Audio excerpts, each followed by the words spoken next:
নমস্কার। আজকে যে বিষয় নিয়ে কথা বলবো সেটা হলো যে হিন্দু কলেজ থেকে ডিরোজিওকে কেন অপসারণ করা হয় এবং এর যৌক্তিকতা কতটা, ডিরোজিওকে অপসারণের পর কি হলো, এইরকম তিনটে জিনিস নিয়ে আলোচনা করবে। ডিরোজিওকে অপসারণ কেন করা হলো সেটা বলতে গেলে ডিরোজিওকে কেন নিয়োগ করা হয়েছিল এবং ডিরোজিও গোষ্ঠীর কাজকর্ম এইগুলোর প্রেক্ষিতে কি হয়েছিল সেটা বলতে হয়। ডিরোজিওকে কেন নিয়োগ করা হয়েছিল এটার উত্তর হচ্ছে 1823 সালে রামমোহন রায় ব্রিটিশ সরকারকে একটি চিঠি দেন। সেই সময় গভর্নর জেনারেল ছিলেন লর্ড আর্মহার্স্ট। এই চিঠিতে তিনি বেকনের আদর্শকে, বেকন হচ্ছেন ইউরোপীয় দার্শনিক, তো বেকনের আদর্শকে ভারতের ঘরে ঘরে রোপণ করার কথা বলেন বা ভারতের বিভিন্ন গ্রামে মাঠে প্রান্তরে রোপণ করার কথা বলেন। তো বেকনের আদর্শ জানে এমন লোককে তাহলে শিক্ষক হিসাবে নিযুক্ত করতে হয়। ডিরোজিও ছিলেন সেই রকম ব্যক্তি। অর্থাৎ ডিরোজিওর পুরো নাম হচ্ছে ভিভিয়ান লুই ডিরোজিও। ডিরোজিও ইউরোপীয় দর্শন, ইউরোপীয় শিক্ষা এসব সম্পর্কে জানতেন। তাকে নিয়োগ দেওয়ার ব্যাপার আছে। কোথায় নিয়োগ দেওয়া হবে? প্রেসিডেন্সি কলেজ বা হিন্দু কলেজ তৈরির সঙ্গে রাধাকান্ত দেবের নাম যেমন জড়িয়ে আছে, তেমনি রামমোহন রায়, হাইডিস, ডেভিড হেয়ার এরকম সাহেবদের নামও জড়িয়ে আছে। তাহলে প্রেসিডেন্সি কলেজ হচ্ছে আদর্শ জায়গা বা হিন্দু কলেজই হচ্ছে আদর্শ জায়গা যেখানে ডেভিড এই যে ডিরোজিও একে নিয়োগ দেওয়া যায়। কারণ রামমোহন রায় চাইছেন, আর হিন্দু কলেজ তৈরি হয়েছে হিন্দুদের আধুনিক শিক্ষা দেওয়ার জন্য। আবার আধুনিক শিক্ষা ঠিক জিনিসটা কেমন এটা তো জানেনি হিন্দুরা। তাদেরকে যদি এখন দর্শনের সঙ্গে পরিচিত করানো হয় তাহলে হয়তো তারা আটকে দেবে গোড়াতেই। তাই কলেজের সিলেবাস একরকম হলো, আর ডিরোজিওকে বলেই দেওয়া হলো তুমি বাইরে হিসাবে চর্চা করবে। সেইরকম ভাই ইয়ং বেঙ্গল গোষ্ঠী ডিরোজিওর বাড়িতে হতে পারে, সাহেবদের বাড়িতে হতে পারে। এই যে বিভিন্ন সাহেব, বিভিন্ন যে দার্শনিক, Bacon, Tom Paine, Thomas Reid, Kant, তারপরে লক, রিড প্রমুখ এই যে দার্শনিক রয়েছে, তাদের দর্শনের সঙ্গে তিনি পরিচিত হন। তার ছাত্রদেরকে ইয়ং বেঙ্গল যাদের বলা হয় তাদের। আবার এই যে যারা ছাত্র, প্রত্যেকেরই একটা করে কিছু করার ইচ্ছা থাকে। রামমোহন রায় ব্রাহ্মসভা, ব্রাহ্ম সমাজ তৈরি করেছেন। তারা দেখেছিল যে রামমোহনের গোষ্ঠী অনুমোদন পেয়েছে, তাদের সাপোর্টার তৈরি হয়েছে, তারা একটা জায়গায় রয়েছে, তাদেরকে লোকে ব্রাহ্ম বলে চেনে। এরাও চেয়েছিল এদের মতপথগুলো সমাজের কাছে গ্রহণযোগ্য করা। তো তারা যেটা ভেবেছিল সেটা হচ্ছে ইউরোপটাকে, তারা যা শিখেছে যে ইউরোপের যে জিনিসটা জেনেছে সেইটাকে এখানে রিপ্লেস করবে, বসাবে। কিন্তু হিন্দু সভ্যতা তো ভীষণ একটা মানে স্ট্রং, ভীষণ শক্তপোক্ত একটা সভ্যতা। তাই এখানে এটা বসানোর পক্ষেও খুব সহজ কাজ ছিল, মুশকিল ছিল। তো মুশকিল নিয়েই তারা এগিয়েছিল। তাই এগোনোর ক্ষেত্রে তারা যে কাজগুলো করেছিল সেগুলো আগে প্রথমে বলি যে তার ফল কি হয়েছিল। তারা মদকে হিন্দু সমাজের কাছে গ্রহণযোগ্য করানোর চেষ্টা করেছিল। এখন মদ তো সেকালে আজকের মতো করে লোক খেত নি। সেকালে খুব কম সংখ্যক লোক হিন্দু সমাজে পাওয়া যেত যারা মদ খেত।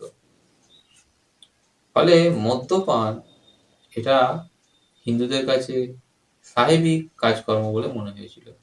সাহেবী কাজকর্মটাকে আরেকটু সহজ করলে বলা যায় যে খ্রিস্টানি কাজকর্ম বলে মনে হয়েছিল।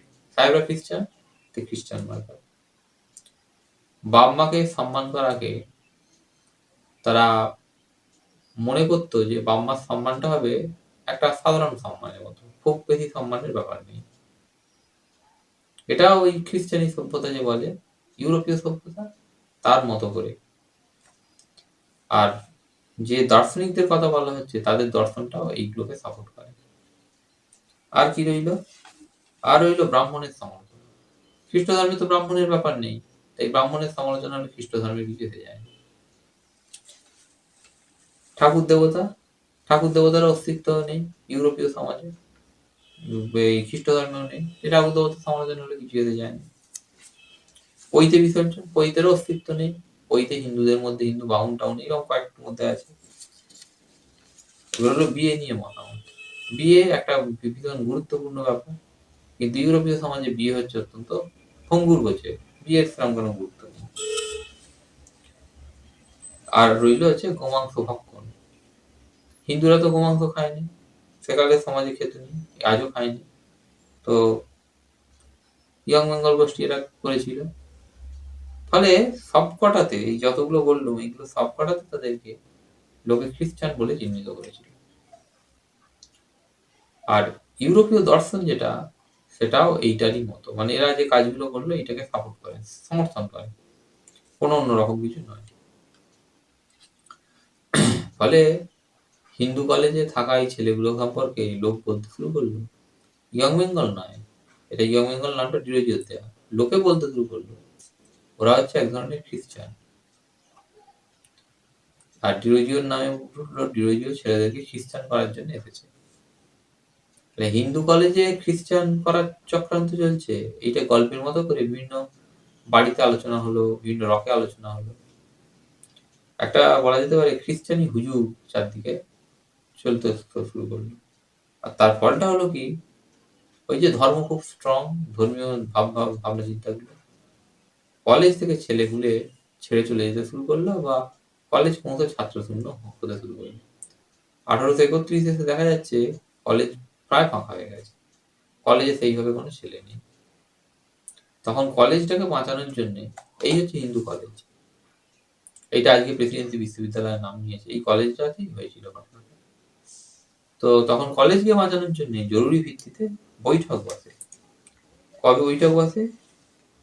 এপ্রিল মাসের 23 তারিখে বৈঠক বসে।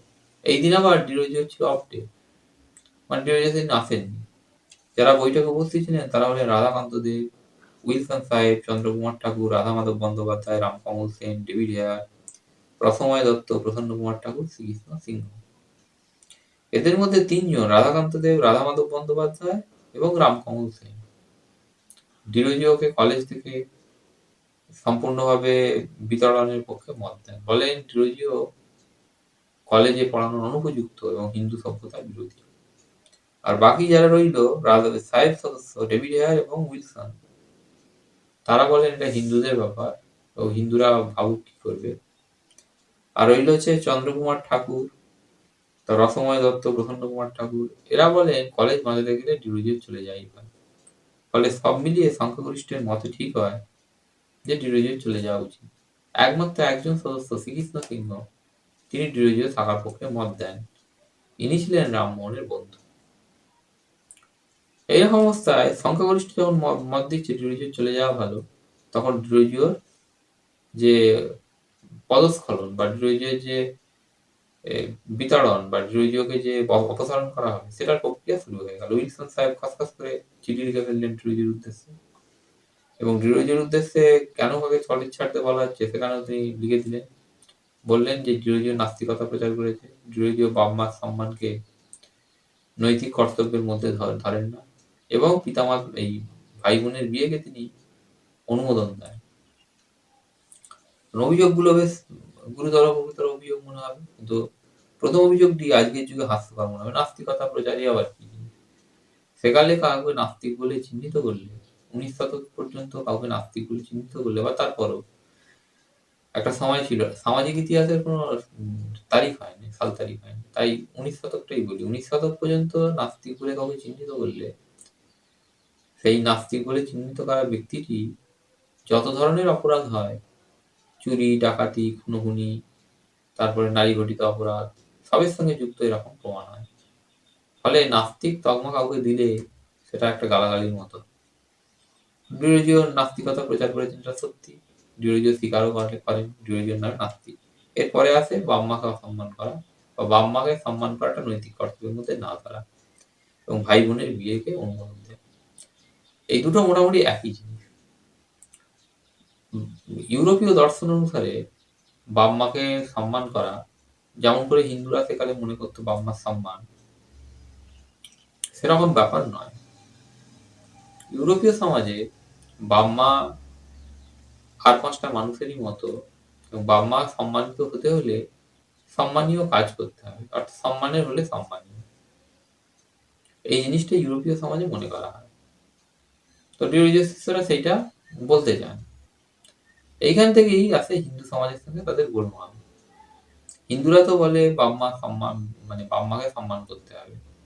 সেই বাপ-মা চানাচুরওয়ালা হতে পারে, ডাবওয়ালা হতে পারে, ডাক্তার হতে পারে, উকিল হতে পারে। সেই যার বাপ সে সম্মান করবে। চানাচুরওয়ালা বাপকে চানাচুরওয়ালার ছেলে সম্মান করবে। সেই মনে করে অসম্মান করবে না বাপের গুণ দেখে। অর্থাৎ সম্মানের হলে সম্মানীয়। ছেলের যদি মনে হয় বাপের চানাচুর বিক্রি পছন্দ না, তাহলে বাপের কি অসম্মান করবে? বাপের নাম এইখানে জুরিজ গোষ্ঠীর মতটা হচ্ছে, আর ইয়ং বেঙ্গলের মত হচ্ছে ওখানে বাপটা হবে সাধারণ। ইউরোপীয় দর্শন যা বলে, ইউরোপীয় দর্শন অনুসারে বাপ বা মা এরা হচ্ছে সাধারণ। সম্মানের হলে সম্মানীয়, মানে মনে হচ্ছে সম্মানজনক কাজ করেছে তাই সম্মান। হিন্দুরা কিন্তু এই ধারণার বিপরীতে দাঁড়াতো। হিন্দুরা বলতো না, সম্মানের হলে সম্মানীয়, এই কথাটা ভুল। সব ক্ষেত্রেই বাপ মাকে সম্মান করতে হবে। আর ভাই বোনের বিয়ে, ইউরোপীয় দর্শনে বিয়ে জিনিসটা হিন্দুদের মতো নয়। হিন্দুদের মতো নয় মানে কি, হিন্দুরাই হচ্ছে পৃথিবীতে একমাত্র জনজাতি।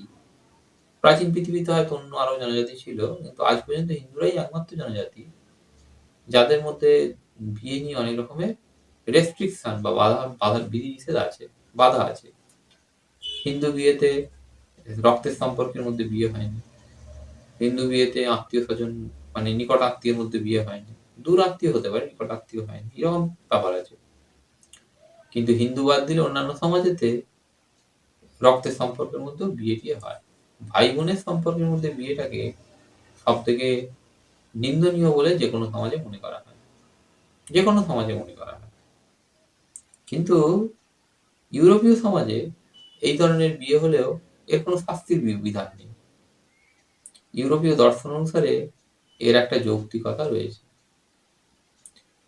ইংল্যান্ডের মতো দেশেতে টাকা চুরির শাস্তি হত্যা হতে পারে, কিন্তু ভাই বোনের বিয়ের শাস্তি ওরকম নয়।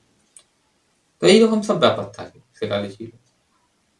তো ইউরোপীয় দর্শনে এই যে ভাই বোনের বিয়ে বা এই জাতীয় জিনিসগুলো হচ্ছে এরকম, ভাই বোনটা ভাই বোনই। কিন্তু সময়ে সময়ে যদি ভাই কোনো বিয়ে করার জন্য মেয়ে না পায়, তাহলে বোনটা বউয়ের জায়গায় যেতে পারে, বোনও এইরকম একই নিয়মে ভাইটাকে করতে পারে এগুলো। তো কিন্তু এটা নিন্দনীয়।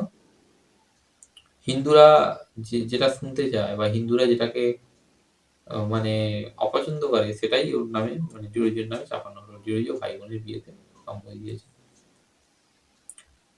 খ্রিস্ট ধর্ম বা ইউরোপীয় যে দর্শন, তাতে ব্যক্তিকে বস্তুর সঙ্গে তুলনা করা হয়।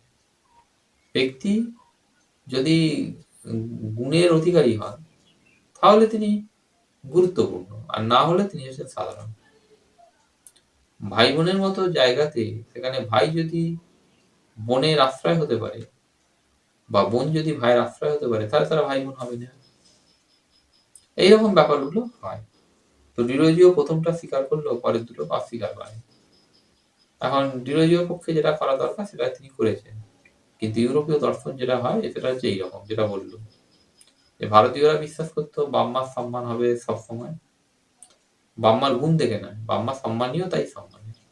হিন্দু সভ্যতাতে বাবা মা, ভাই বোন, স্বামী স্ত্রী প্রত্যেকের একটা করে আলাদা আলাদা মর্যাদা আছে, সেই অনুসারে তার সম্মান অসম্মান নির্ভর করে। কিন্তু ইউরোপীয় সভ্যতাতে বাবা মা, ভাই বোন, স্বামী স্ত্রী এগুলো সবই মোটামুটি এক। এদের গুণ থাকলে সম্মানের এইরকম ব্যাপার হয়। তো সেকালে হিন্দু সমাজ এইগুলো দিয়ে ডিরোজিও সম্পর্কে, মানে ডিরোজিওকে মূল্যায়ন করেছিল এইভাবে। ডিরোজিও খ্রিস্ট ধর্ম প্রচার করতে এসেছিল, আর ইয়ং বেঙ্গল সদস্যদেরকেও তারা খ্রিস্টান বলে চিহ্নিত করেছিল। তাদের গোমাংস ভক্ষণ হিন্দুরা সম্পূর্ণভাবে খ্রিস্টানি কালচার বলে মনে করেছিল। তাদের মদ্যপান গ্রহণ হিন্দুরা মনে করেছিল খ্রিস্টানি কালচার। বাম্মাকে সম্পর্কে তাদের যে বাম্মা সম্পর্কে যে মতামত, সেটাও তারা মনে করেছিল খ্রিস্টানি কালচার। গঙ্গা জলের অপমান করা তারা মনে করেছিল ওটাও খ্রিস্টানি কালচার। সত্যি কথা বলতে কি, খ্রিস্ট ধর্মে গঙ্গা জলের কোনো সম্মানের ব্যাপার নেই, ইউরোপীয় দর্শনেও নেই। কারণ খ্রিস্ট ধর্ম যে ব্যাপারটা, সেখানে গঙ্গা কি, খ্রিস্ট ধর্মে গঙ্গারই কোনো অস্তিত্ব নেই, তো গঙ্গা সম্মানীয় হবে কি করে? ইউরোপীয় দর্শনও তাই। খ্রিস্ট ধর্মে গঙ্গা জল, টেমস নদীর জল, ভোলগার জল সব এক। সব মিলিয়ে এদের নামের উপর খ্রিস্টান, এর উপর খ্রিস্টান। এবং 1830-31 দেখা গেল কলেজ ক্রমশ ছাত্রশূন্য হয়ে যাচ্ছে। তো সেই জায়গা থেকে এই অভিযোগগুলো করা হয় এবং ডিরোজিওকে করা হয় অপসারণে। ডিরোজিও অপসারিত হয়েও যান। ডিরোজিও থাকতে চাননি। ডিরোজিও সরে যান। সরে যাওয়ার পর ডিরোজিও ইস্ট ইন্ডিয়ান বলে একটি কাগজ বার করেন। এখন ডিরোজিওর এই অপসারণের সঙ্গে ইংরেজদের একটা ব্যাপার আছে। ইংরেজরাও ডিরোজিওর পড়ানো বা ডিরোজিওর কাজকর্ম নিয়ে সন্দিহান ছিলেন। গোড়াতেই বলেছি যে ডিরোজিওকে আনা হয়েছিল বেকনের আদর্শকে বা বেকনের দর্শনটাকে শেখানোর জন্য। কিন্তু ডিরোজিও বেকনের দর্শন শেখাতে শেখাতে তিনি তো যীশু খ্রিস্টকেও মান্য করছিলেন না। তিনি যীশুকেও সম্মান করতে শেখাননি। ইংরেজরা চেয়েছিল যীশুকে সম্মান করে বাকিগুলোর নিন্দে করা হোক, তাহলে অসুবিধা নেই। ডিরোজিও সেটা করেননি। ডিরোজিও তাদের চোখে খারাপই হয়েছিলেন। এরপরও দেখা যায় ডিরোজিও মারা যাওয়ার সময় ডিরোজিওর মৃত্যুশয্যার পাশে খ্রিস্টান মিশনারিরা উপস্থিত হয়েছে। কারণ ডিরোজিওকে কলেজ থেকে তাড়ানোতে তাদের সকলের অনুমোদন থাকলেও ডিরোজিওর ওপর খ্রিস্টান মিশনারিরা বা খ্রিস্টীয় সমাজ কোথাও একটা প্রসন্ন হয়েছিল।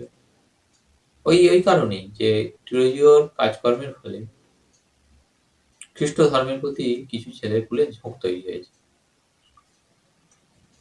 এইখান থেকে। তো ডিরোজিও শেষ পর্যন্ত বছরের শেষে মারা যান এবং তিনি খ্রিস্ট ধর্ম স্বীকার করে মৃত্যুবরণ করেন। তার খ্রিস্টান কবরখানায় জায়গা হয়।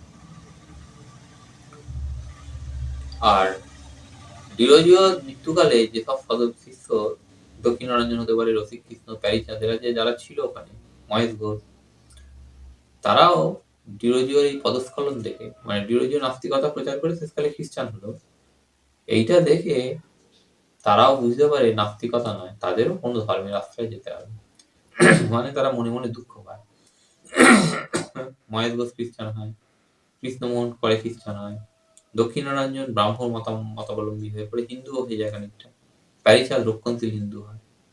এইরকম ভাবে এক এক করে রসিককৃষ্ণ হিন্দু ধর্মের দিকে চলে আসে। এইরকম ভাবে এক এক করে সকলে ধর্মের দিকে চলে যায় এবং ব্রাহ্মণদের মতো একটা গোষ্ঠী তৈরির চেষ্টা তাদের ছেদ পড়ে, অর্থাৎ তারা সেটা করে উঠতে পারেনি। এই ঘটনাটা এদের সঙ্গে ঘটে যে দর্শন নিয়ে তারা এসেছিল, প্রয়োগ করতে চেয়েছিল, সেই দর্শনকে হিন্দুরা গ্রহণ করেনি। ধন্যবাদ। এই পর্যন্ত।